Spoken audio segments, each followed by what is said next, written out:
Et nous accueillons à présent la ministre de l'Emploi, Vanina Croix, Yorana. Yorana.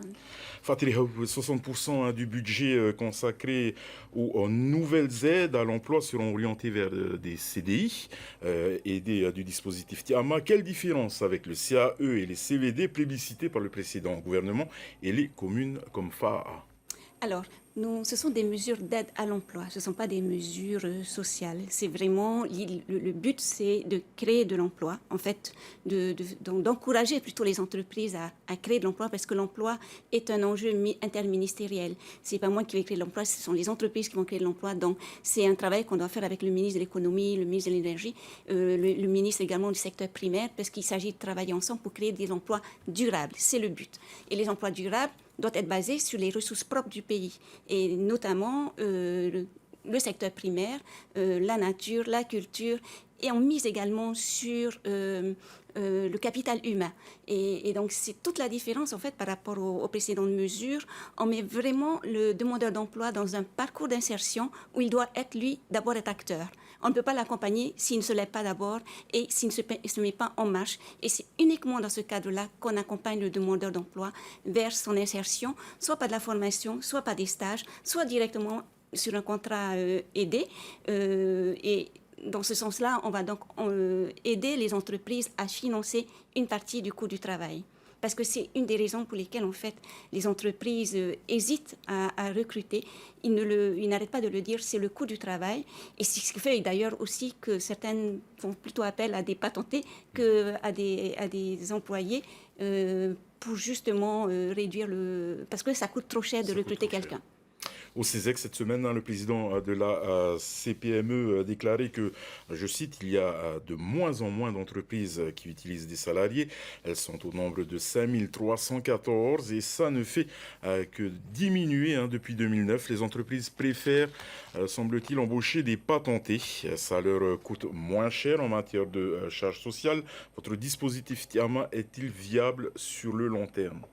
Alors, en tout cas, il vient régler qu'une partie des causes de ces faux patentés, entre guillemets, puisqu'il vient un peu atténuer le coût du travail. Mais ce n'est pas la seule raison qui fait qu'il y ait une augmentation constatée depuis une dizaine d'années déjà de ces faux patentés. Et donc, à ce titre-là, c'est vraiment un travail interministériel encore là, puisqu'il s'agit de réviser la réglementation de la PSG, mais également la réglementation fiscale et également le code du travail pour qu'on puisse justement faire en sorte que plus personne n'aille se cacher derrière ce régime non salarié pour payer moins. Il s'agit en fait de faire en sorte que tout le monde contribue à la solidarité sans avoir à se cacher. Donc il y a la réglementation à revoir, mais sur les 22 préconisations du CESEC, une grande partie est déjà dans les tuyaux, notamment au travers de la réforme de la CSG, et c'est également un projet interinstitution puisque la contribution de l'État également est sollicitée, notamment dans le cadre de la mise en œuvre du comité opérationnel de lutte contre le travail illégal. Puis il s'agit de peines d'emprisonnement, ça relève du code pénal, donc compétence de l'État. Il faut absolument qu'on travaille tous ensemble pour faire en sorte, parce qu'il y a de vrais patentés, et cela, on va les encourager à continuer,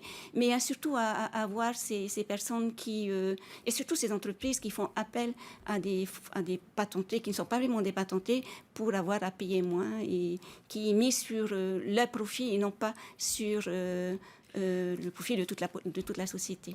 Combien prévoyez-vous de contrats d'aide à l'emploi d'ici la fin de l'année? Et ce sera ma dernière question pour Oui, vous. alors nous sommes en fin d'année, il ne reste que 3 mois. Donc, et en plus, la clôture des comptes va intervenir fin novembre, donc finalement que 2 mois.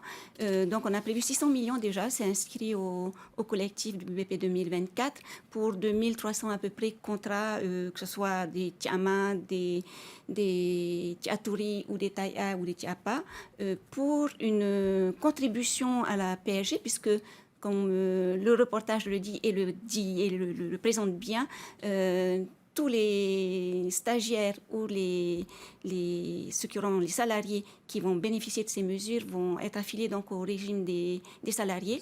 Et donc, il y a une contribution de 234 millions à peu près pour 2024 au régime des salariés. Pour 2025, on a prévu 3 milliards pour ce niveau de dispositif, pour 4 000 à peu près contrats stages ou salariés, et pour une contribution de près de 1,8 milliard à la PAJ. Merci beaucoup, Fatou Houan, pour toutes ces réponses et merci d'avoir accepté notre invitation.